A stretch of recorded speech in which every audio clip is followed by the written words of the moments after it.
नमस्कार, मी प्रियाच्या सोपी रेसिपीमध्ये तुम्हा सर्वांचं खूप खूप मनापासून स्वागत आहे।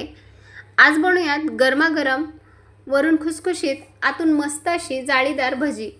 आता बघा, नुकताच पावसाळा सुरू झाला आहे आणि या पावसाळ्यामध्ये ना अशी गरमागरम भजी सोबतच चहा, तळलेली मिरची खायला अप्रतिम लागते। ही भजी बघा ना, अतिशय मस्त अशी गोल गरगरीत झाली आहेत, शिवाय वरून एकदम खुसखुशीत आणि आतून जाळीदार झाली आहे।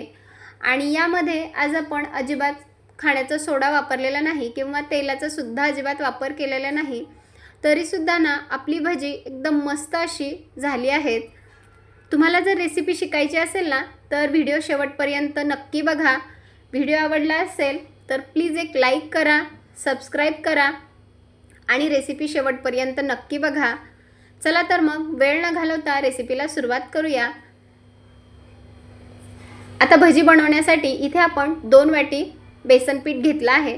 तर हे जे पीठ आहे ना ते घरगुती डाळीचं पीठ वापरलेलं आहे। तुम्ही हवं तर दुकानातील पीठ वापरू शकता, पण सगळ्यात महत्त्वाची स्टेप म्हणजे आपल्याला बेसन पीठ जे आहे ते चाळणीने चाळूनच घ्यायचे, कारण त्यामधल्या सर्व गुठळ्या मोडल्या जातील।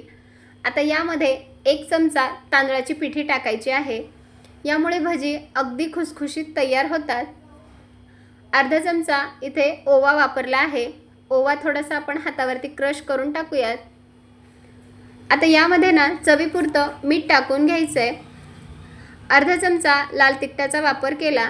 आता तुम्हाला जर हिरवी मिरची आवडत असेल तर बारीक चिरून टाकू शकता, पण माझी लहान मुलं आहेत तर दाताखाली मिरची यायला नको, त्यामुळे हिरवी मिरची स्किप केली आहे।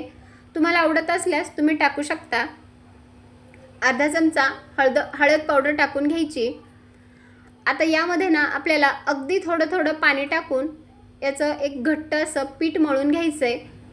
तर एकाच वेळी जास्त पाण्याचा वापर करायचा नाही, अगदी थोडं थोडं पाणी टाकून अगदी हलक्या हाताने ही भजीचं जे पीठ आहे ना ते छान असं मिक्स करून घेऊयात।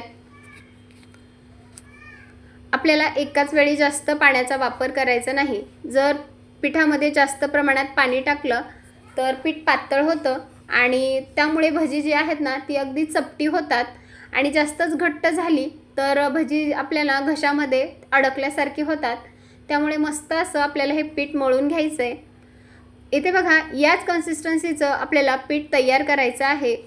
अगदीच पातळ नाही खूप किंवा खूप घट्टही नाही, अगदी मस्त असं आपलं पीठ आता तयार आहे। आता यामध्ये आपण भरपूर सारी बारीक चिरलेली कोथिंबीर टाकून घेऊयात, सोबतच कांदा टाकून घेऊयात। तर 2 मध्यम आकाराचे कांदे आपण चौकोनी आकारात चॉप करून घेतले होते। कांदा टाकून घ्यायचा। आता बघा, चांगलं व्यवस्थित मिक्स करायचं आहे। सुरुवातीलाच मी जास्त पाणी टाकलेलं नाही, कारण कांदा टाकल्याच्या नंतर थोडासा याला ओलसरपणा येतो, त्यामुळे सुरुवातीलाच आपल्याला जास्त पाण्याचा वापर करायचा नाही। आता परत एकदा हे जे पीठ आहे ना अगदी हलक्या हाताने मिक्स करून घ्यायचं आहे। आता याच प्रकारे आपल्याला पीठ मिक्स करून घ्यायचं आहे, जास्त पातळही नाही किंवा अगदीच घट्टही नाही। आता आपल्याला हे पीठ जे आहे ना यावरती एक झाकण ठेवूयात आणि एक 10 ते 12 मिनिटासाठी हे पीठ आपल्याला रेस्टसाठी ठेवायचं आहे।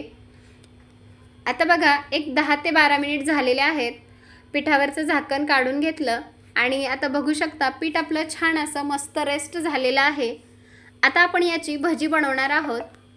तर बघा, यामध्ये आपण तेलाचा वापर केला नाही किंवा खाण्याचा सोडा वापरला नाही। आता यात टाकायचं काय, तर इथे आपण पाव चमचा किंवा त्यापेक्षा थोडंसं कमी बेकिंग पावडर वापरली आहे। बेकिंग पावडरमुळे ना आपली भजी आतून एकदम जाळीदार होतात, वरून एकदम खुसखुशीत तयार होतात। इथे मी पाव चमच्यापेक्षा थोडंसं कमी बेकिंग पावडर वापरली आहे। आता बेकिंग पावडर टाकली की परत एकदा चांगलं मिक्स करून घ्यायचं। आणि सगळ्यात महत्त्वाची स्टेप म्हणजे आयत्या वेळी जेव्हा आपण भजी तळणार आहेत त्याच वेळी आपल्याला यामध्ये बेकिंग पावडरचा वापर करायचा आहे। तेल तापण्यासाठी ठेवायचं आणि यामध्ये बेकिंग पावडर टाकायची आहे। आता ना आपल्याला अगदी गोल गरगरीत भजी तेलामध्ये सोडून घ्यायची। तेल चांगलं तापलेलं असावं, थोडंसं सुरुवातीला चांगलंच तापवून घ्यायचं। थोडंसं पीठ टाकून पाहिलं, पटकन पीठ वर आलं, तेल आपलं चांगलं तापलेलं आहे। आता लगोलग आपण यामध्ये एक एक करून ही भजी सोडून घेऊयात। तर बघा, एक एक करून ही भजी मी तेलामध्ये सोडून घेते. कढईमध्ये जेवढी बसतील तेवढी भजी सोडून घ्यायची. आणि बघा, भजी किती मस्त तळली जात आहेत. ती पटकन अशी टम्म वर फुगून येत आहेत. आता बघा, सर्व भजी तेलामध्ये सोडून झाली की चमच्याने थोडंसं याला उलटून पलटून घेऊयात.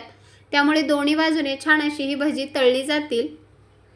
आता सुरुवातीला थोडंसं हाय फ्लेम केली होती ना आपण, आता थोडंसं आपण गॅस मध्यम करायचा आहे आणि दोन्ही बाजूने अगदी मस्त असा रंग येईपर्यंत ही भजी तळून घ्यायची.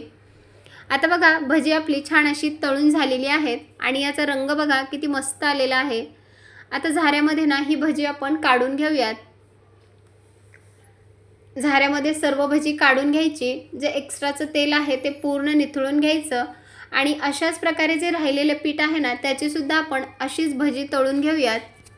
तर बघा, भजी किती मस्त गोल गरगरीत झाली आणि रंग पण बघा किती मस्त आलेला आहे. अगदी सुगंध घरभर दरवळत आहे.